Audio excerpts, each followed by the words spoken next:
Olá, muito boa tarde. Está no ar a partir de agora mais uma edição do Bom Dia Notícias. E você vai ver no programa de hoje, caminhonete com família de Faxinalzinho capota no Goiôém. E também, homem é preso com drogas no bairro Aeroporto, aqui em Erechim.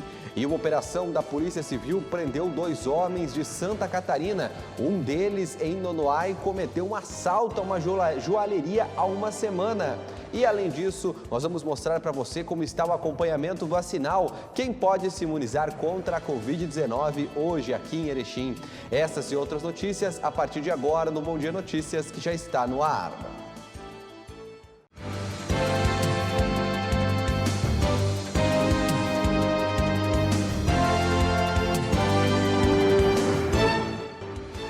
Muito boa tarde, meu amigo, boa tarde, minha amiga. Obrigado pelo carinho da sua audiência. Você que nos acompanha de segunda a sexta-feira com as informações de Erechim, da nossa grande região do Alto Uruguai, as informações aqui da nossa cidade. Passa para cá, meu jovem, porque agora a gente já vai começar falando para você das notícias da segurança pública. Olha, uma caminhonete que estava com uma família de Faxinalzinho acabou capotando na Serra do Goiôém, viu? 3 pessoas, entre elas uma criança, ficaram feridas. Uma caminhonete modelo S10 saiu da pista e capotou na manhã desta quinta-feira na SC 480 no Goiôém. 3 pessoas ficaram feridas, um casal e uma criança. Elas foram socorridas pelo resgate do Corpo de Bombeiros e passam bem. A família é moradora de Faxinalzinho. O acidente foi registrado pela Polícia Militar Rodoviária de Santa Catarina. E um homem foi preso ontem à noite pela Brigada Militar com drogas no bairro Aeroporto. Olha, durante a noite desta quinta-feira, uma guarnição da Brigada Militar que fazia o patrulhamento lá no bairro Aeroporto, quando na rua Antônio Gauer, os policiais abordaram aí um indivíduo em atitude suspeita. Ao perceber que ele seria abordado, ele tentou fugir, porém, os policiais conseguiram prendê-lo. Em revista pessoal, encontraram com esse suspeito 25 gramas de cocaína e 189 gramas de maconha. Diante dos fatos, o rapaz de 18 anos de idade foi preso. Ele foi levado para a delegacia, foi ouvido e liberado, né? Como a quantidade de drogas é pequena, ele se enquadra aí na lei de usuários. Seguimos com outras informações. E olha, foi preso em uma operação da Polícia Civil ontem em Nonoai, o homem acusado de roubar uma joalheria lá no município. Olha, a Polícia Civil de Nonoai realizou nesta quinta-feira uma operação e prendeu 2 pessoas. Uma delas, um foragido de Santa Catarina de 30 anos e o outro de 29 anos. Segundo o delegado, um deles participou de um roubo a uma joalheria lá na cidade no último dia 7 de julho. Além do homem, outro suspeito também foi preso nesta operação que contou com o apoio da Brigada Militar e aconteceu na comunidade de linha Olhos de Águia, onde os suspeitos estavam escondidos. Segundo a Polícia Civil, com eles, os policiais também encontraram um revólver calibre 32 e mais 4 munições intactas do mesmo calibre, além de uma quantidade de maconha. Nós vamos acompanhar agora a fala do delegado Enio Tassi, lá de Nonoai, falando um pouco dessa operação e dessa prisão. Te liga. A pessoa aí assaltou uma joalheria semana passada, dia 7, na esquina da praça ali. Certo. E levou uma série de objetos ali, de joias, semi-joias, né? E aí a gente começou a trabalhar na investigação aqui, juntou imagens e algumas informações também, mas a gente não estava conseguindo identificar, né? E então a gente viu que a pessoa provavelmente não era de Nonoai e começou a trabalhar com informações junto à nossa comunidade aqui que nos passaram e com detalhes onde poderia estar esse assaltante. Aí, a partir disso, fizemos uma representação ao Poder Judiciário aqui de Nonoai, né?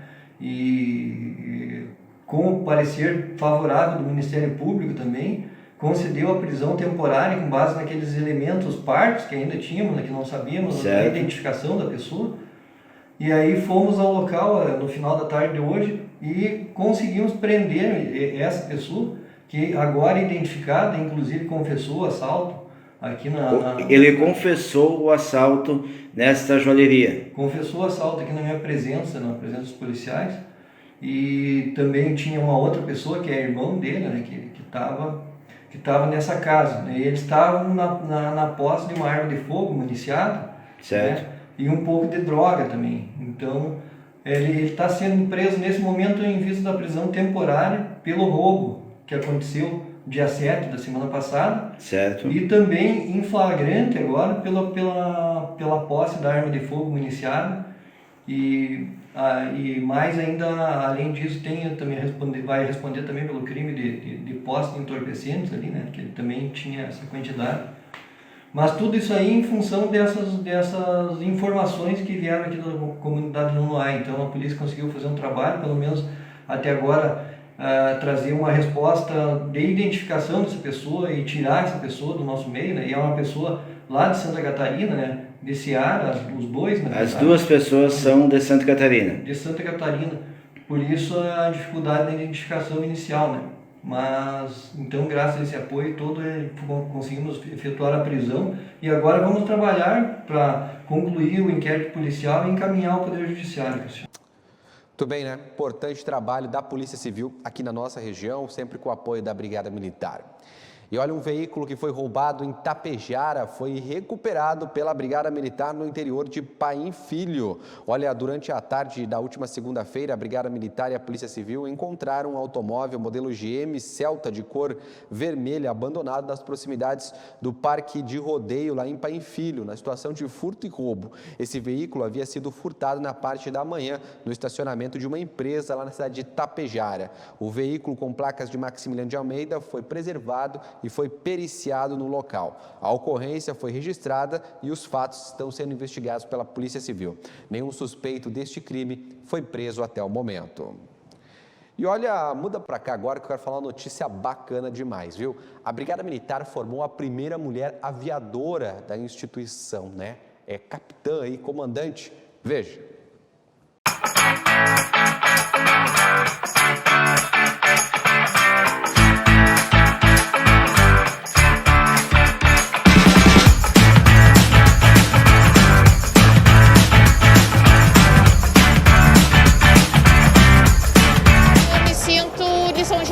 Ser a primeira, não gostaria de ser a primeira, gostaria que já tivessem outras na história, eu gostaria de ter mais colegas mulheres para que pudéssemos dividir isso, mas eu me sinto mais uma integrante, a receptividade foi ótima, muito respeito, eu sempre tive muito gosto pela questão da aviação, sempre tive mesmo ainda quando jovem, mas devido à falta de oportunidade, pelo fato dos cursos serem muito caros, não pude fazer de maneira particular. Então, quando eu entrei para a brigada, eu vi essa possibilidade, sempre assim, um dia eu vou estar lá em cima, um dia eu vou fazer parte do batalhão de aviação. Um dia eu estava no início da minha licença maternidade, quando meus colegas me avisaram, porque todos já sabiam muito que eu queria participar da aviação. Me avisaram e realmente, na hora eu não pensei, eu peguei, já fui correr atrás do material para estudar, para pegar e fazer a prova, já fui lendo dentro das possibilidades que eu tinha com o neném pequeno. Eu pensava assim, um dia o meu filho vai ter muito orgulho da mãe que tem. E foi isso que me motivou muito. Ele vai entender tudo isso. É um quartel que é eminentemente de homens, sempre foi homens, tripulantes homens, pilotos homens. Mas foi muito bem recebida, todos eles ficavam muito felizes e muito orgulhosos de estarem aqui para receber a primeira mulher aluno. Fiz alguns voos, fiz poucos, fiz 3 voos. E a sensação lá em cima é uma coisa maravilhosa. É tudo aquilo que eu imaginei e mais um pouco. Eu conheço a Mariana já há alguns anos e eu vejo na Mariana um amor muito grande pela aviação desde os primeiros meses que ela ingressou na Brigada Militar como capitã. Então eu fico muito orgulhoso de ver uma primeira mulher galgando o posto de primeira piloto. Nós temos capacidade, as mulheres têm capacidade igual aos homens. Se tem esse sonho, abracem ele com todas as forças. Realmente vale muito a pena, a recompensa é muito grande. O trabalho é árduo, mas a recompensa é maior ainda. Não desistam dos seus sonhos. E o Estatuto da Criança e o Adolescente, o ECA, completou 31 anos de atuação. Criado para defender os direitos dos menores, o órgão e o documento têm se tornado aí cada vez mais importantes na sociedade nos dias atuais. Uma das ações é o Tridígito 101, canal para que médicos façam denúncias de violações de direitos humanos de forma anônima. A criação do novo canal tem como objetivo viabilizar denúncias de violação de direitos humanos, além da notificação de casos suspeitos ou confirmados de violência autoprovocada. Por meio dele, o encaminhamento de denúncias de notificação compulsória realizadas pelos profissionais de saúde poderá ser feito de forma anônima. No evento de comemoração dos 31 anos do ECA, foi lançada uma versão atualizada com um conjunto de leis que formam o estatuto. Além disso, o documento ganhou uma versão em Libras. O lançamento do ECA em Libras representa mais uma vitória para a comunidade surda do Brasil. Sonho com um dia que as nossas crianças e adolescentes surdos possam ter direito a uma educação bilíngue de qualidade, para que possam se preparar adequadamente para exercer sua cidadania e se qualificar para o mercado de trabalho. Nós temos tantas violências diferentes contra a criança hoje, tantas necessidades, que a gente precisa todo dia estar falando do ECA. Todo dia estar falando dessa lei que veio para fazer a garantia dos direitos. Você gosta de comer pinhão aí na sua casa? Bom, o pinhão, né, é dado numa árvore chamada araucária, né? E esta árvore corre o risco aí de ser extinta, principalmente porque nos últimos anos a araucária, ou o pinheiro, como a gente conhece aqui no Rio Grande do Sul, tem sido cada vez mais dizimado devido ao valor da sua madeira. Mas um projeto está incentivando a conservação desta árvore e também a produção do pinhão. Vamos ver agora na reportagem. No Brasil, alguns alimentos são mais procurados de acordo com as estações do ano, como é o caso do pinhão, muito consumido no inverno. Essa semente é encontrada entre os meses de março e agosto e se origina da araucária. A espécie é conhecida como pinheiro do Paraná ou pinheiro brasileiro e é nativa da região sul do país.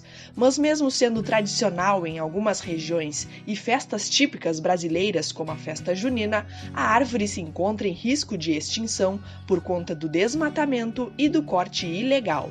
Para mudar essa realidade, a Embrapa Clima Temperado está desenvolvendo um projeto que incentiva a conservação da araucária e a produção do pinhão na região sul do Rio Grande do Sul. Além de ser típico da região, o pinhão apresenta benefícios nutricionais, como presença de fibras, proteínas e ferro, por exemplo. Por conta dessas características, a procura vem aumentando nos últimos anos. Cerca de 9 mil toneladas são consumidas por ano no país. De acordo com o IBGE de 2019, o maior estado produtor é o Paraná, com quase 3.300 toneladas. Em segundo está Santa Catarina, com mais de 3.100 toneladas. E em terceiro, o Rio Grande do Sul, com 819 toneladas. No Rio Grande do Sul, o município de São Francisco de Paula, localizado na região nordeste do estado, é o maior produtor, com uma estimativa de 120 toneladas para a safra atual. Mas nas florestas aqui do extremo sul do Brasil, dados sobre a produção ainda são escassos. Através do projeto da Embrapa, a produção nessa região foi calculada pela primeira vez. Normalmente, os cálculos são realizados em regiões reconhecidas pela produção da semente, como os planaltos do Rio Grande do Sul, Santa Catarina e Paraná. Sementes para o plantio podem ser encontradas em supermercados, feiras e fruteiras no final do outono e durante todo o inverno. Mas pela falta de conhecimento sobre a origem das sementes, o recomendável é investir em mudas de qualidade. As mudas podem variar de R$ 5,00 para as não enxertadas a mais de R$ 20,00 para as com enxerto. Essas mudas podem ser encontradas em viveiros, como é o caso da Associação dos Fumicultores do Brasil. Aqui na região sul, a AFUBRA tem estabelecimentos nos municípios de Canguçu, Camaquã e São Lourenço do Sul. Por ser uma espécie em extinção, a araucária tem seu corte proibido no Rio Grande do Sul. O cultivo pode ser feito em qualquer lugar adequado para o seu desenvolvimento, mas lembre-se, o retorno produtivo é de longo prazo. Em mudas enxertadas, a primeira produção de pinhões acontece 6 anos após o plantio. Já no plantio de sementes, os primeiros pinhões se desenvolvem entre 12 e 15 anos. A árvore pode chegar a 50 metros de altura e é importante para o desenvolvimento de outras espécies, por conta do sombreamento e do alimento que proporciona para a flora e fauna do ambiente. Este agricultor mora no interior de São Lourenço do Sul e comenta que desde a infância lembra da existência das araucárias na propriedade. Hoje, além de consumir o pinhão, Reginaldo faz da semente uma fonte de renda. O agricultor realiza a coleta do pinhão no solo, a mais recomendada para a regeneração natural da espécie. Normalmente, 30% do pinhão é mantido na natureza nesse tipo de colheita, para servir de alimento para a fauna local. O pinhão ele é coletado no chão. Principalmente, a gente deixa ele cair primeiro para o chão, para não derrubar, coletar ele muito verde, porque quanto mais maduro, melhor o mercado aceita ele. Nós vendemos em feira, às vezes supermercado, tudo depende onde é que tiver proposta, porque geralmente é só na feira, porque nós temos feira em São Lourenço e em Pelotas. Em qualquer uma das bancas vai achar o nosso pinhão. Bom, o pinhão, geralmente, a gente consome ele cozido ou assado. A gente pega o pinhão, larga na chapa do fogão a lenha e espera ele assar. E cozido ele também é muito bom. E tem como fazer conservas de pinhão. Além de ser preparado de forma cozida ou assada, o pinhão pode ser utilizado em pratos como risoto e na confecção de pães, bolos e cookies, por exemplo. A semente também atua na prevenção de doenças e é utilizada na fabricação de produtos farmacêuticos. Segundo a Emater, com o início da safra, o preço do pinhão pode variar de acordo com a comercialização. O quilo da venda realizada por atravessadores pode partir de R$ 3,50. Já no mercado, o preço pode chegar a R$ 12,00 o quilo. Além de produzir o pinhão, a araucária auxilia no desenvolvimento de diferentes espécies da flora e contribui para com a alimentação da fauna.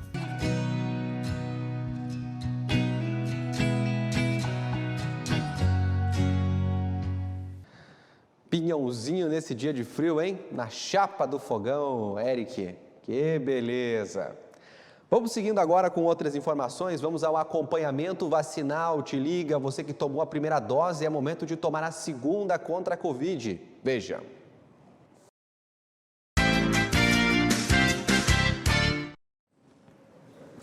Muito bem, agora nós vamos ao acompanhamento vacinal aqui de Erechim. Já iniciamos te contando quem se vacina amanhã, nesta sexta-feira.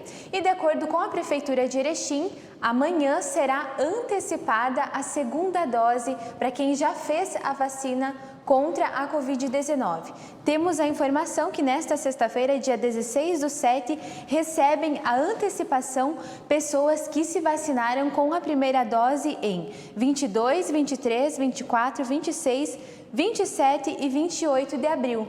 E já no sábado, recebem a antecipação da segunda dose aquelas pessoas que fizeram a primeira dose em 29 e 30/4 e 3 e 4 de maio. Nós lembramos que agora o horário de vacinação ele está um pouco mais ampliado, o horário é das 8 horas da manhã até as 5 horas da tarde e não fecha ao meio-dia. A Prefeitura de Erechim informa que assim que receber um novo lote de vacinas vai estar ampliando a faixa etária de vacinação. Bom, e agora nós vamos ver como está a situação da Covid-19 aqui em Erechim. De acordo com o boletim coronavírus que foi divulgado nesta quinta-feira até as 4 horas da tarde, apresenta, em relação aos casos confirmados, temos o total de 13.914, que já foram recuperados 13.565. Casos ativos, que são aqueles pacientes ainda no período de transmissão, 164. E o total de óbitos de 185. Em relação às hospitalizações, temos o total de 44, que se dividem em Erechim, pessoas de Erechim que estão na UTI são 18 e na unidade Covid 14. Pessoas de outros municípios, mas que estão hospitalizadas em Erechim, na UTI são 8 e na unidade Covid 4. Em relação à vacinação, com a primeira dose, foram 54.905 pessoas vacinadas. Com a segunda dose, dose única, 21.887 pessoas. Agora, falando a nível estadual, nós vamos ver como está a aplicação das doses aqui no estado do Rio Grande do Sul. Temos este outro endereço que informa, com a primeira dose são 5.509.260 pessoas, com a segunda dose 2.154.734, com a dose única 259.021 pessoas, totalizando 7.923.015 pessoas. Sobre as doses recebidas, o total de 9.038.446 doses, distribuídas 8.982.466 e no estado corresponde a 88% aplicado em relação às vacinas. Nós lembramos que mais informações sobre a Covid-19 e também sobre a vacinação você encontra aqui ao longo da nossa programação do Jornal e TV Bom Dia. Muito bem, meu amigo, muito bem, minha amiga. Agora tem um recado importante para você que está pensando em comprar, vender ou alugar um imóvel. A Solar Imóveis é um imobiliário de confiança e qualidade. Tem sempre as melhores opções para você que quer uma casa maior, um apartamento com mais espaço ou o local ideal para a sua loja, o seu escritório, porque não a sua indústria. Visite agora mesmo a Solar Imóveis no centro aqui de Erechim, pertinho da Caixa Econômica da Sete, ou então acesse o site solarimóveis-rs.com.br. Só no site da Solar você vê as fotos dos imóveis, condições de pagamento e a documentação necessária. Tudo o que você precisa saber na hora de comprar, vender ou alugar um imóvel. Portanto, não perca tempo, viu? Compra, venda e locação de imóveis é na Solar Imóveis. Nós vamos para um rápido intervalo. Na sequência tem mais Bom Dia Notícias. Não sai daí porque eu volto já. Ao colono que do suor do seu rosto e do seu trabalho digno tira o seu sustento, e ao motorista que na incerteza das estradas da vida, mesmo diante de todas as dificuldades, faz de sua vida uma estrada de certezas, nossos sinceros agradecimentos, pois é com o trabalho em conjunto de agricultores e motoristas que aquecemos a economia e alimentamos o nosso país. 25 de julho, Dia do Agricultor e Dia do Motorista, uma homenagem da administração de Ponte Preta. As duas forças que movem a terra. A Prefeitura Municipal de Ipiranga do Sul parabeniza a todos que cultivam a terra e aos que transportam nossos produtos, aos que por meio da agricultura são empreendedores, perseverantes e determinados, superando desafios econômicos e climáticos e investindo na produtividade e na qualidade dos alimentos. Aos motoristas que na sua jornada de trabalho árduo levam a produção com responsabilidade pelo estado e país afora. Parabéns, agricultores e motoristas, pela passagem de seu dia. Dia dedicado ao colono, que escolheu como princípio de vida fazer brotar na terra o sustento de toda a nação, que enfrenta o frio e o calor intenso na luta para produzir o pão de cada dia que vai para a mesa de todo brasileiro. Dia dedicado ao motorista, que com muita dedicação e esforço transportam tudo o que é produzido, que fazem do seu caminhão a sua casa, vivendo na estrada para tirar o seu sustento. Parabéns por esse dia tão especial, uma homenagem da administração de Paulo Bento. Dia 25 de julho, dia dedicado a homenagear homens e mulheres que produzem e transportam riquezas desse país. O colono, agricultor que cultiva a terra, cria seus animais e que, através do seu trabalho, garante o alimento. O motorista, nas mais diversas profissões que atua, seja no transporte de produtos, transportando vidas, prestando serviços, com toda a sua valorosa contribuição para facilitar o nosso dia. Para esses verdadeiros guerreiros da terra e da estrada, os nossos sinceros agradecimentos. Uma mensagem da Administração Municipal de Itatiba do Sul. A Administração Municipal de Marcelino Ramos parabeniza os colonos e motoristas, duas profissões que estão sempre vencendo as dificuldades, dando exemplos de profissionalismo e de esperança. Nosso reconhecimento e agradecimento a vocês que produzem e transportam as riquezas de nossa terra com coragem e determinação, trabalho e perseverança, contribuindo para o crescimento de nosso país, estado e mundo. Através do Dr. André Hermes Agnoleto, a Clínica de Óleos Erechim parabeniza os colonos e motoristas por esse dia especial.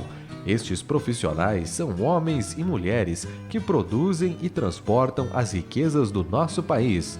Ao colono e ao motorista fica o nosso reconhecimento para estes profissionais que estão sempre trabalhando e se dedicando para a construção de um Brasil melhor. Você, colono, que escolhe como princípio de vida brotar na terra o sustento de toda a geração, você que enfrenta o sol, a chuva, o cansaço e a insegurança ao plantar, colher e vender os seus produtos. Você, motorista, que transporta toda a produção de nosso país, desde as estradas de chão batido às mais modernas rodovias. Parabéns por esse dia. A Administração Municipal de Guarama parabeniza esses valorosos profissionais que, com garra, coragem e determinação, fazem o melhor por esta nação. Aos colonos que, por meio da agricultura, são empreendedores, perseverantes e determinados, superando desafios econômicos e climáticos, investindo na produtividade e na qualidade dos alimentos. Aos motoristas que, na sua jornada de trabalho árduo, levam produção com responsabilidade pelo Estado e país afora. A Administração Municipal de Severiano de Almeida parabeniza a todos que cuidam da terra e aos que transportam nossos produtos. Parabéns e muito obrigado aos colonos e aos motoristas. São os votos da Prefeitura de Severiano de Almeida. No campo ou na estrada, testemunham desafios que enfrentam pelos seus sonhos e possuem nas mãos os papéis mais importantes da sociedade. Por meio do suor, do trabalho, plantam, colhem e carregam os frutos que alimentam os brasileiros. Por isso, merecem o nosso reconhecimento. Parabéns e obrigado a todos os colonos e motoristas. Uma homenagem da Administração Municipal de Aratiba. Ao colono e motorista, nossa homenagem, nosso reconhecimento e nossa admiração. Aos que diariamente nos mostram exemplos de superação, determinação, trabalho e coragem. A esses homens e mulheres pela responsabilidade e dedicação com que produzem e transportam as riquezas de nossa terra, o Dia do Colono e Motorista tem um significado muito especial. Vocês que vivem a realidade da luta no campo e testemunham os desafios que enfrentam para plantar sonhos e carregar a esperança de concretizá-los. É com esse trabalho que nós seguimos em frente. Esta é uma homenagem da Administração Municipal de Barra do Rio Azul. Grande parte dos alimentos vem do trabalho humilde dos colonos em forma da agricultura familiar. Esses profissionais merecem nosso respeito e admiração, pois assim como outras profissões, o trabalho é árduo e cansativo e é feito com muito amor e dedicação para resultar em algo extraordinário. Os motoristas que transportam a nossa produção estão sempre preocupados em encerrar o seu dia com responsabilidade, levando suas entregas para todos os lugares. Ao colono e ao motorista fica o nosso reconhecimento. Esses profissionais que estão sempre trabalhando e se dedicando para a construção de um Brasil melhor. Uma homenagem da Prefeitura de Entre Rios do Sul. Você, colono, que escolheu como princípio de vida brotar na terra o sustento de toda a região. Você que enfrenta o sol, a chuva, o cansaço e a insegurança ao plantar, colher e vender os seus produtos. Você, motorista, que transporta toda a produção de nosso país, desde as estradas de chão batido às mais modernas rodovias. A Administração Municipal de Benjamin Constant do Sul parabeniza esses valorosos profissionais que, com garra, coragem e determinação, fazem o melhor por essa nação. Os motoristas e os colonos são exemplos de profissionais que estão sempre vencendo as dificuldades, dando exemplo de profissionalismo, esperança e dedicação. A administração de Três Arroios tem consciência que todos os empregos gerados e que a mesa farta de cada cidadão são fruto do trabalho e sacrifício do agricultor e dos nossos motoristas que transportam os produtos produzidos. Parabéns por esse dia especial, uma homenagem da Prefeitura de Três Arroios. Colonos e motoristas, o esforço diário de vocês torna a vida de milhares de pessoas mais confortável. Vencendo as dificuldades, dão exemplo de determinação, competência, trabalho e esperança. São vocês que produzem e transportam o alimento de todos nós. Vocês que vivem a realidade da lida no campo e testemunham os desafios que enfrentam para plantar sonhos e carregar a esperança de concretizá-los. O nosso reconhecimento pelo valor dessas duas classes, que têm um dos papéis mais importantes de nossa sociedade, pois através de seu suor e do trabalho de suas mãos, plantam, colhem e transportam os frutos que alimentam nossa cidade e nosso país. Uma homenagem da Administração Municipal de Viadutos. Nesse dia tão especial, a administração de Áurea quer homenagear essas duas classes tão importantes para o desenvolvimento do nosso município e do nosso país. Ao colono que do suor do seu rosto e do seu grande trabalho digno tira o seu sustento, e ao motorista que na incerteza das estradas da vida, mesmo diante de todas as dificuldades, faz de sua vida uma estrada de certezas. Nossos sinceros agradecimentos. Parabéns, colonos e motoristas, por esse dia tão especial. O esforço diário de vocês torna a vida de milhões de pessoas mais confortável. Vencendo as dificuldades, dão exemplos de determinação, competência, trabalho e esperança. São vocês que produzem e transportam o alimento de todos nós. A vocês que vivem a realidade da lida no campo e testemunham desafios que enfrentam para plantar sonhos e carregar a esperança de concretizá-los. Nosso obrigado à Administração Municipal de Centenário.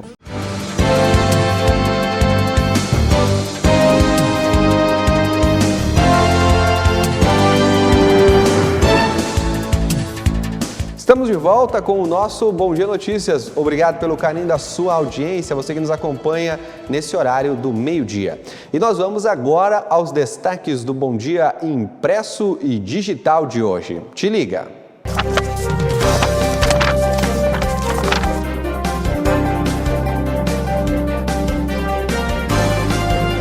E agora nós vamos ver quais são as informações do Jornal Impresso Digital dessa sexta-feira, hoje, né, dia 16 de julho, dia também do comerciante, aqui para todos os trabalhadores, né, que trabalham nesta área.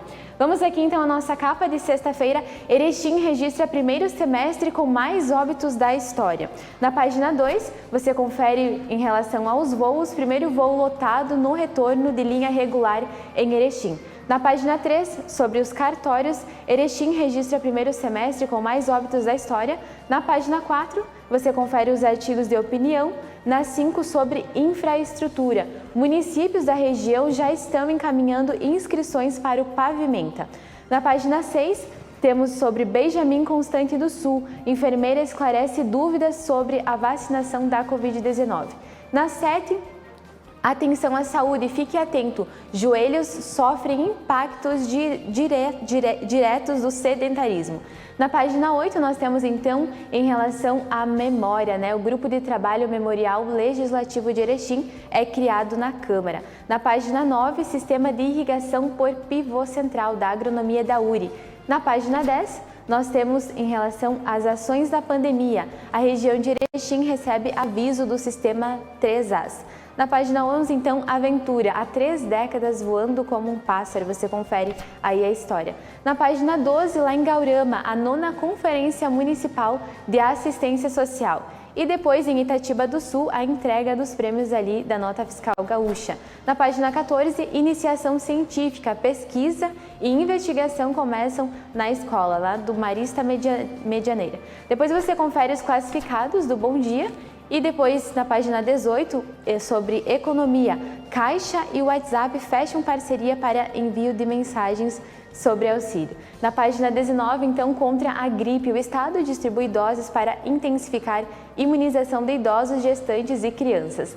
Na página 20, você confere o caderno de variedades e depois, sobre o meio ambiente, as ações da Patran flagram irregularidades aqui na região.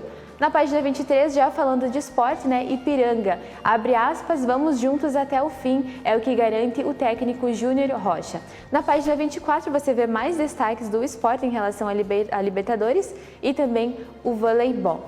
Nós lembramos que você pode já adquirir o jornal aqui do Bom Dia, edição desta sexta-feira, já está nas bancas, ou também, se você ainda não é assinante, liga aqui para nós no 3520-8500 e aí você vai saber como você pode ser assinante e ficar bem informado sobre o que está acontecendo em Erechim e também na região. Muito bem, obrigado pelas informações, Taiane do Carmo. Nós vamos para mais um rápido intervalo. Na sequência, tem mais notícias aqui da nossa região. Alô, nosso povo caipira de Erechim, Alto Uruguai. Eu sou o Jordano, apresentador do programa 100% Caipira, e eu estou convidando você para assistir o nosso programa todos os sábados, às 8 da noite, aqui pela TV Bom Dia. Você é o nosso convidado. O povo admira, dizemos o que amamos. Enquanto for vivo, vamos ser 100% caipira.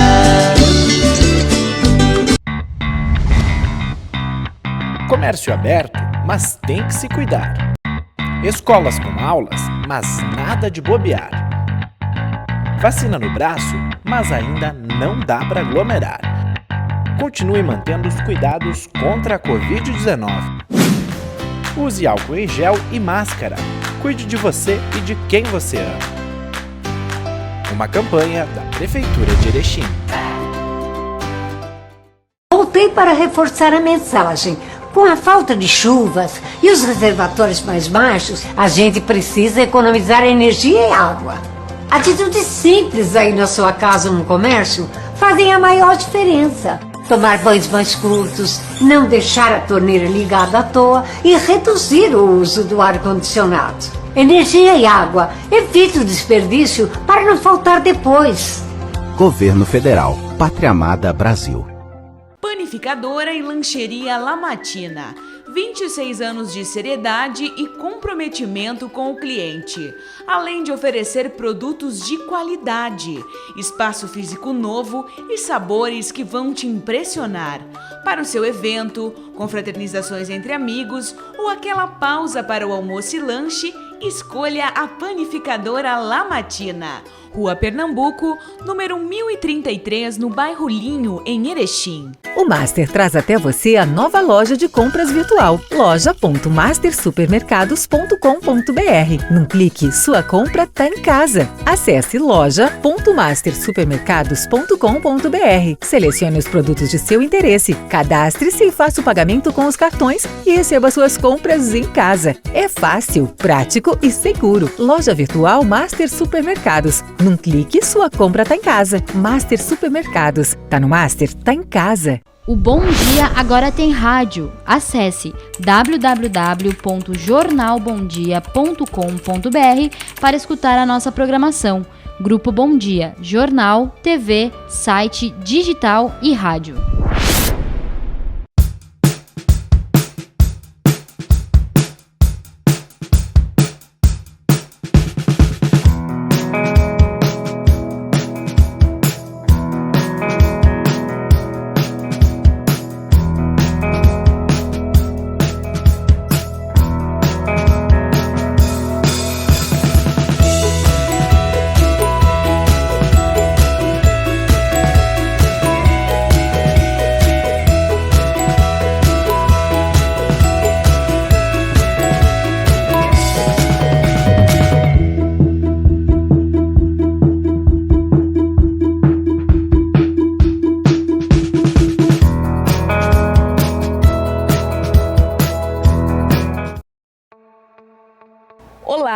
Hoje a Solar Imóveis traz para você uma nova proposta. Nós estamos aqui no edifício Evidence Center, com localização privilegiada, próximo ao Hospital de Caridade de Erechim. Espaço amplo, ideal para você trazer o seu negócio. Clínicas médicas, odontológicas, nutricionais e outras áreas relacionadas. Um lugar que com certeza impressionará os seus clientes. Vem com a gente conhecer mais esta novidade.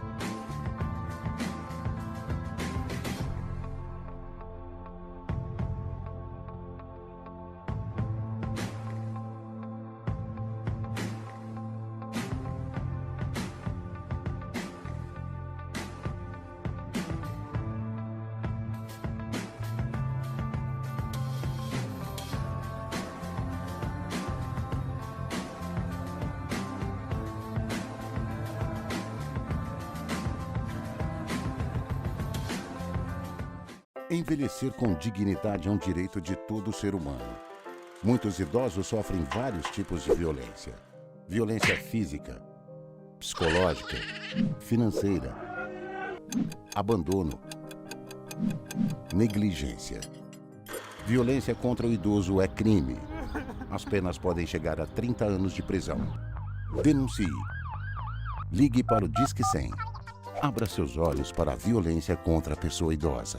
Vovó, a senhora já tomou a segunda dose da vacina da Covid-19? Faltam só 2 dias. Quando chegar a sua vez, tome a segunda dose. Faça como eu. Não deixe para depois. Reforce a sua proteção. Isso é muito importante. Assim você protege a sua família, a sua renda e o Brasil.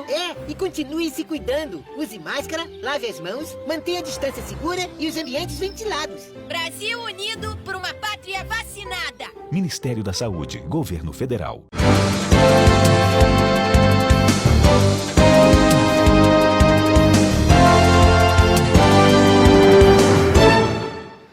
Muito bem, vamos falar de esporte agora com o Eric Oliveira aqui na TV Bom Dia. Boa tarde, Eric, tudo bem? Tudo bem, Leandro. Boa sexta-feira para todo mundo. Vamos começar falando já do Internacional, que ontem jogou pela Libertadores e empatou com o Olímpia. Nós vamos ver um vídeo agora do Diego Aguirre falando sobre isso e já o Eric traz o comentário. Muito bem, Eric. Bom, para o Diego Aguirre foi bom esse empate. Qual é a tua opinião? Foi bom ou não? Acho que sim, acho que foi um bom resultado, sim. 0-0, eu acertei o palpite, tá? Eu disse 0-0 ontem e acertei. Agora o Internacional basta uma vitória simples na próxima semana, jogo que acontece do Beira-Rio, para conseguir garantir vaga nas quartas. Uma vitória simples, ou seja, 1-0. É bom lembrar que o empate com gols, ele favorece o adversário, ele favorece o Olímpia. Então, é um resultado bom a priori, porque basta o Internacional vencer em casa e consegue se classificar. Mas agora fica uma obrigação. Vamos falar do jogo. O Internacional, que vinha com a ausência do Tyson, o Heitor era dúvida, mas foi pela lateral direita, com Daniel, Heitor, Bruno Mendes e Cuesta, pela lateral esquerda, o Moisés já retornando. Meio campo com Edenilson, Dourado, Patrick, Caio Vidal e Bosquilha, fazendo essa função um pouco mais avançada no meio campo, e lá na frente o Yuri Alberto. O que eu posso falar do jogo? Eu acho que o Internacional teve chances até de conseguir fazer o gol, mas esteve com mais chances de tomar. Teve uma bola claríssima ainda, que o jogador do time do Olímpia, que agora me fugiu o nome, passa pelo lateral esquerdo, passa pelo Moisés, passa também pelo Heitor, fica sem goleiro, Daniel batido no lance e o jogador do Olímpia perdeu o gol. Talvez com 1-0 seria outro jogo, seria outra a discussão para o jogo da volta. Mas acho que o Internacional, com algumas falhas defensivas ainda que são notáveis, bem presentes, e eu acho que o técnico Diego Aguirre ele acabou tendo algum equívoco na hora das substituições. colocando o Johnny, todo mundo fala dessa dupla, Johnny e o Dourado, que tem praticamente funções quase que muito semelhantes, mas eu acho que o Johnny fez uma boa atuação depois quando entrou. E o Bosquilha, o Bosquilha, né, que saiu para dar lugar para o Johnny, e ele tira o Caio Vidal. Eu acho que o Patrick não vinha fazendo uma boa partida, que poderia ser substituído, e ele tira o Caio Vidal, que teve até chance, mas ele não é cabeceador, ele tira o Caio Vidal para colocar o Palácios. Olha, me desculpem, eu acho que o Palácios ainda não disse pelo que veio, eu acho que o Palácios está devendo, mas não fez uma atuação ruim. Agora, é um jogo que o Internacional pode colocar assim como um jogo favorável, porque agora basta apenas vencer o Olímpia em casa. Lembro que o Internacional venceu por 4 na fase classificatória para conseguir encaminhar essa classificação para as quartas. Vamos falar agora do Campeonato Brasileiro, porque o Grêmio e o Internacional jogam no fim de semana, né? Como é que vai ser esses jogos da dupla Grenal, contra quem e quando? Jogo do Internacional contra o Juve, Marquinhos Santos, Juventude, clássico regional, Grêmio e Fluminense. Então é um jogo decisivo, principalmente para o Grêmio, porque o Internacional pega o Juventude vem fazendo um bom campeonato brasileiro. Todo mundo fala que, pelo menos até agora, é o time que está representando aqui o estado, porque o Juventude vem fazendo um bom campeonato, à margem das críticas, né, pelo investimento que tem. O Internacional vai ter um pouco mais de facilidade, até porque joga em casa. Jogo do Grêmio. Nós podemos ter novidade, sim. Tem toda essa discussão que envolveu essa semana. Qual time da dupla que ia conseguir essa negociação com o Juliano? Lembrando que ele jogou no Internacional, jogou no Grêmio. Alguns dizem que é mais identificado com o Grêmio, porém o Internacional, com essa liberação provável, um pouco encaminhada já do Edenilson, pode ser o jogador que vem para substituir. No entanto, lá no Grêmio, o jogador articulador, no meio-campo também, o Grêmio precisaria. Nem entro nessa discussão. O jogo contra o Fluminense é decisivo para o Felipão. Ele falou depois da vitória contra a LDU que a prioridade, por mais que o Grêmio ainda esteja disputando competições a nível intercontinental, a Sul-Americana, a Copa do Brasil a nível nacional, a prioridade é o Campeonato Brasileiro. E podem ter certeza, nós vimos algumas modificações nesse jogo contra a LDU, jovens entrando, nós vamos ter um Grêmio modificado em questão de peças e principalmente naquilo que eu falei ontem, Grêmio à la Felipão, Grêmio aos moldes Luiz Felipe Scolari, um time humilde, um time bem postado defensivamente, com pouca ousadia, um pouco ortodoxo, mas eu imagino que o Grêmio vai, mesmo jogando dessa maneira, com tudo, porque precisa vencer no Campeonato Brasileiro, lembrando que tem apenas 3 pontinhos na lanterna da competição. Ontem você conversou com o Júnior Rocha, uma entrevista exclusiva, super bacana, com o treinador do Ipiranga, que agora tem quem pelo desafio e qual é o próximo jogo do Canário? Então vamos lá. Ituano, lembro que o Ipiranga jogou contra 3 adversários paulistas, foram eles, o Mirassol, Botafogo, aqui... Novo Horizontino. E Novo Horizontino. E o Ipiranga venceu as três oportunidades. Agora joga esse 4º jogo, que acontece no domingo às 16, contra o Ituano, que vem uma boa arrancada, vem vencendo esses últimos jogos. É um jogo que é decisivo, é um adversário forte, e o Ipiranga, se conseguir vencer, ou até mesmo com um empatezinho, pode fazer essa manutenção da liderança. Depende de resultados paralelos, principalmente do Criciúma. Mas é um jogo importante, sim, para o Ipiranga, porque se vencer, lembro que o Ipiranga tem mais 2 jogos para o final desse primeiro turno. Contra o Ituano e depois contra o São José no próximo sábado da semana que vem, aqui no Colôncio da Lagoa. Então é um bom resultado e, acima de tudo, conversei ontem com o Júnior, abre aspas, vamos juntos até o fim, fecha aspas, diz o técnico Júnior Rocha, que permanece até o fim da atual temporada 2021. Vamos esperar que se cumpra realmente essa promessa dele aí. Bom, vamos falar agora das Olimpíadas de Tóquio, a contagem regressiva para os Jogos Mundiais. Além das Olimpíadas, também acontecem as Paralimpíadas. E você vai ver agora numa reportagem como as equipes brasileiras estão se preparando. O vice-presidente da República, Hamilton Mourão, percorreu as instalações do Centro de Treinamento Paralímpico em São Paulo, onde atletas se preparam para as Paralimpíadas de Tóquio. Garra, determinação. O Centro de Treinamento Paralímpico em São Paulo é o maior do país. O esporte é algo que nos faz ter mais saúde, nos faz viver melhor, e pessoas, né, que já têm deficiências, né, e podem se tornar, vamos dizer assim, partícipes da sociedade, né, por meio do esporte. Olha, isso não tem preço. A Paralimpíada de Tóquio será disputada de 24 de agosto a 5 de setembro. E o Brasil estará presente em 20 das 22 modalidades. Isso mostra a força do esporte paralímpico. Hoje só a equipe de atletismo está indo com 64 atletas. Desses 64, todos estão entre os melhores do mundo, brigando por medalha. E eu tenho certeza que essa equipe não é só grande em quantitativo, mas em qualitativo também. A expectativa é grande também para Eliseu dos Santos, na bote. A expectativa é melhor, né? A gente está trabalhando aí durante 5 anos, né? Como teve a pandemia aí, para ir lá e fazer o melhor. A gente treina para ir buscar o ouro sempre, né? Então a gente está treinando para buscar o ouro. Muito bem, gente. Olha, todas as informações das Olimpíadas de Tóquio lá em jornalbomdia.com.br para você, além de outros destaques do esporte, aqui de Erechim, do Rio Grande do Sul e do Brasil. Obrigado, Eric. Às 5 da tarde tem mais Virando o Jogo, né?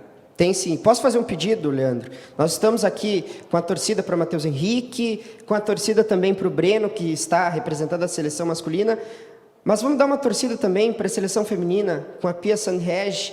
Eu estou torcendo muito para a seleção feminina, principalmente nessas Olimpíadas. Batemos na trave na última vez, lá em 2016, Rio 2016. Vamos ficar na torcida pela seleção feminina também. Um abraço, Leandro, e para todo mundo. Vamos agora às informações da previsão do tempo.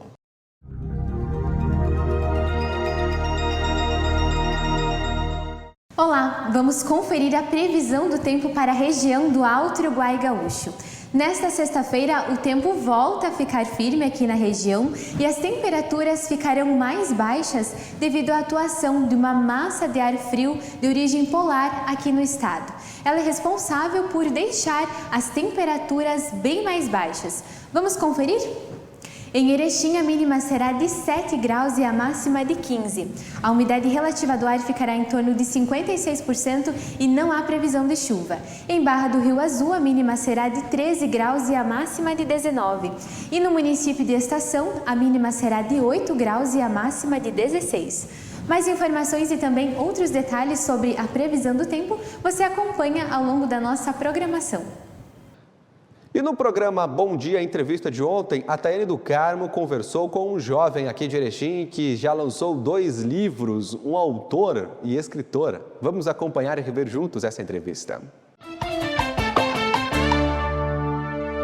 Estamos começando mais um Bom Dia Entrevista e hoje nós vamos conversar com o teólogo, escritor e palestrante Rafael Abramchuk, que é erechinense e lançou 2 livros. Nós estamos aqui com ele para falar a respeito destas obras e também sobre a ideia dos livros. Recebemos aqui, então, seja muito bem-vindo, Rafael Abramchuk, aqui no Bom Dia Entrevistas. Muito obrigado por toda a receptividade e fico feliz por essa oportunidade. Não sei se eu sou bom em dar entrevista, mas eu gosto de falar de Deus, do Evangelho, então é uma oportunidade que se abre e espero que eu não fale nada que vire meme depois, né? Vamos lá, então. Então, para nós iniciarmos a conversa, como surgiu, assim, a ideia, né, de estudar teologia? Perfeito. Eu sou cristão de berço, né? No caso, eu nasci num lar cristão, meus pais sempre frequentavam a igreja e eu sempre frequentava junto com eles. Até que eu fui percebendo e achando interessante os pastores que pregavam, falavam com eloquência e tudo mais. E eu comecei a me interessar primeiramente pela questão da pregação, das palestras em si, de falar o evangelho, na parte mais prática da coisa, né? Mais espiritual da coisa, digamos assim. E com o passar do tempo eu fui então me interessando pela matéria da teologia mesmo, que envolve questões um pouco mais acadêmicas, digamos, do assunto, não só questões da igreja, mas também fora do âmbito da igreja. E falando então dos teus livros, né? Tu tem 2 livros lançados. Eu gostaria que tu explicasse para nós em relação ao primeiro, né? Que foi lançado em 2016, que se chama A Intimidade do Éden. Do que se trata esse livro? Basicamente, o livro se trata de relacionamento com Deus. Pensando um pouco na questão, o pano de fundo histórico é o Éden, né? É o Jardim do Éden. É um conteúdo que envolve muito mistério, embora a Bíblia não fale muito sobre ele, a gente especula algumas coisas. Mas a partir do Éden, então, eu falo um pouco sobre o relacionamento com Deus, sobre esse interesse, né, que Deus tem de se relacionar com cada um de nós. Não uma questão apenas de religiosidade, mas dessa proximidade de Deus, de fato. Não conhecer sobre Jesus, mas conhecer a Jesus. Eu gosto de usar como exemplo, uma analogia. Eu pego uma pessoa famosa, eu conheço sobre ela, né? Mas a minha esposa, por exemplo, eu conheço ela. É diferente conhecer sobre e conhecer a pessoa. Então eu acho que eu quero trazer essa reflexão, né? Trazer as pessoas ao entendimento de que Jesus quer se relacionar conosco e nós podemos então viver essa verdade de relacionamento. E falando também agora do outro livro, né, que seria uma complementação do primeiro, que se chama Não Coma Deste Fruto. Neste livro, o que você aborda e qual é a ideia também da obra? Sim, eu parto do mesmo pano de fundo histórico, né, que é o Éden, só que focando um pouco em outro aspecto. No relacionamento também, mas tentando entender um pouco do porquê nesse relacionamento envolve renúncias. Por que a fé cristã é uma fé que envolve eu abrir mão de algumas coisas? E coisas que até a gente gosta, que parece interessante para a gente. Por que a fé cristã envolve abrir mão? E por que é importante, interessante ouvir a voz de Deus, ouvir aquilo que Deus fala, ouvir a direção de Deus para a nossa vida? Eu falo um pouco no livro sobre um contraponto entre proposta e propósito. Deus tem um propósito para as nossas vidas. E o demais é proposta, né? Por que é interessante a gente ouvir o propósito de Deus e não as propostas à nossa volta? Aí eu falo então sobre a autoridade de Deus, como Deus é um Deus criador, que tudo se completa nele. Eu vou abordando essa parte, focando também no relacionamento, de que eu não vou me sentir infeliz se eu abrir mão de algumas coisas, porque Deus me completa e a felicidade que Ele gera é maior do que as demais. Explica então ali, na verdade, como é o relacionamento da pessoa com Deus. Isso, como que se constrói esse relacionamento. Os dois livros eles são fundamentados na Bíblia, então eu parto de um pressuposto que a Bíblia é a palavra de Deus e que ela é a fé e prática de qualquer cristão ou qualquer pessoa que vá ler. Eu uso o termo cristão, mas não necessariamente a pessoa precisa fazer parte da comunidade para ler o livro. E partindo do ponto de vista da Bíblia, construindo então esses pensamentos, reflexões de verdades eternas que é Deus quem revela ao ser humano. E falando agora também do processo, né, de construção do conteúdo, como é que foi assim para ti apurar essas informações, buscar essas referências, assim, como que você organizou esse conteúdo, né? Porque precisa também ter essa conexão, muito estudo por trás disso. Como é que foi para ti a construção dessas obras? Sim. O primeiro livro nasceu num tempo que eu estava tendo contato bastante com um estilo de mensagem, de pregações de pastores que antes eu não ouvia. E eu fui bastante, de certa forma, influenciado por aquele estilo de mensagem. E como eu falo bastante em outras igrejas ou na própria comunidade que eu faço parte, né? Então eu fiz uma série de mensagens para os jovens da comunidade que eu estou inserido. E essa série de mensagens eu achei que elas tinham um peso relevante e eu percebi que a escrita também é uma forma de pregar o evangelho. Então eu resolvi pegar essas 7 mensagens que nasceram de toda uma gama de conteúdo que eu já tinha adquirido na minha trajetória cristã, digamos assim, e do estudo bíblico. Então eu trouxe essas mensagens e depois resolvi trazer essas mensagens em forma de um livro. O segundo livro nasce de uma forma um pouco diferente. Eu peguei gosto pela escrita e queria lançar um segundo livro e comecei a rabiscar algumas questões, né? Então nasceu direto no livro, diferente do outro que nasceu com uma mensagem. E eu comecei a falar sobre sonhos e não fluiu, não aconteceu. Eu comecei a falar sobre um outro ponto de vista também no relacionamento com Deus, mas não aconteceu. E quando esse tema surgiu no meu coração, não como esse fruto, para o pessoal que está assistindo se situar um pouquinho, é bem essa ideia mesmo da árvore do Éden, né? Tinha uma árvore lá que Deus disse, não coma desse fruto. Então, pensando sobre isso, eu resolvi colocar no papel e construir um raciocínio, uma reflexão, e foi que nasceu a segunda obra daí. A base principal é a Bíblia. Eu espero e sempre procuro que nada do que eu escreva, pregue ou fale fuja da Bíblia, fuja da palavra de Deus. Parece ser estranho falar tanto sobre isso, mas é um pressuposto que eu tenho muito forte no meu coração. Então, a partir disso, outras compilações de outros livros teológicos que eu li, outros textos que eu li, eu fui colocando no livro. Olha só que maravilha. E agora falando um pouquinho assim do nosso contexto assim atual, tu lida muito com os jovens, né? Tu fala muito para os jovens. E tu também, apesar de ser jovem, tu tem aí uma boa trajetória, assim, digamos, nesse contexto, nesse conteúdo que tu estuda, que tu escreve, que tu fala. E eu gostaria de saber, assim, na tua opinião, tu acredita que nos últimos anos as gerações mais novas, talvez elas tenham enfrentado alguma dificuldade de se conectar com a espiritualidade? Como que tu vê, assim, o mundo nessa faixa etária, né, dos jovens em relação à fé, à espiritualidade? Tu que vive isso, trabalha com isso também. Eu acho que é um paralelo de algumas coisas. Falando um pouco mais de algo prático agora, eu acho que primeiro é interessante observar que tem uma boa gama de jovens se envolvendo com a espiritualidade, né, e com uma espiritualidade mais prática mesmo, assim, mais completa, não superficial, apenas na emoção, né?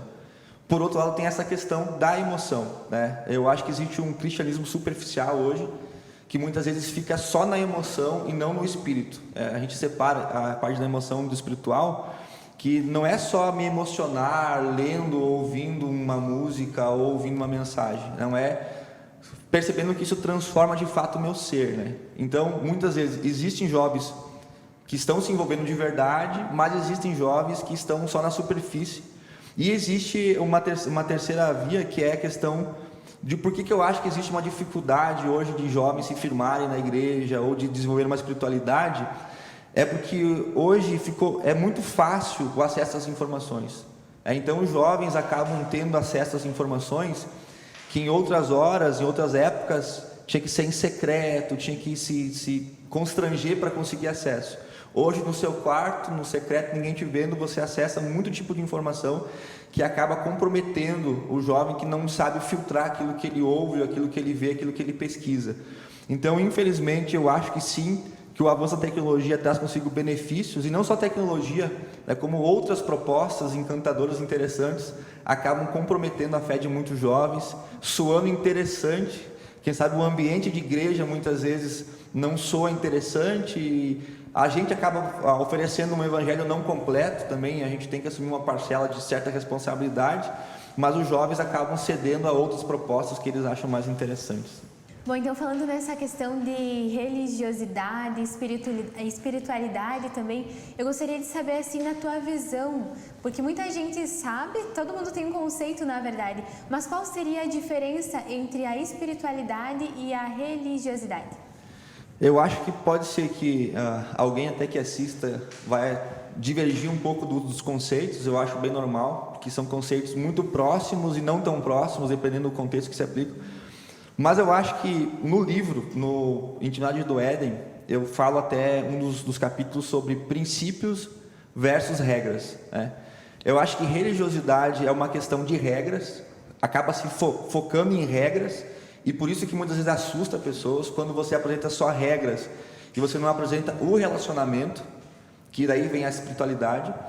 E espiritualidade eu acho que é isso, é a questão de você se envolver e de entender os princípios, né? Que eu separo um pouco princípios e regras. Princípios é você entender que aquilo é uma verdade eterna, que aquilo faz um sentido e você se propõe a viver aquilo. Sobre espiritualidade e religiosidade, eu acho que eles vão se aplicar em vários contextos, né? E muitas vezes até mesmo distantes da Bíblia, mas eu já foco mais numa espiritualidade bíblica, né? Moldada e cercada pelo aquilo que a Bíblia revela, e a partir disso construir. Eu friso muito isso no livro porque, de fato, fazendo um gancho com a questão dos jovens, né? Como eu lido com jovens, muitas vezes a gente constrói um ambiente só fundamentado em regras, né? Só firmado em questões humanas, doutrinas humanas, pensamentos humanos, e mesmo as pessoas inseridas ali muitas vezes não constroem a espiritualidade, né? E por isso que muitas vezes gera polêmicas desnecessárias, discussões desnecessárias, mas quando você traz a Bíblia para o ambiente e você permite a Bíblia construir o ambiente e construir de fato aquilo que é a verdade, aquilo que não é a verdade, as coisas fluem naturalmente e a gente pode criar uma comunidade leve, não distante dos princípios, não negociando princípios, mas amando pessoas, cuidando de pessoas, aproximando pessoas, estão dispostas a viver essa parte do Evangelho.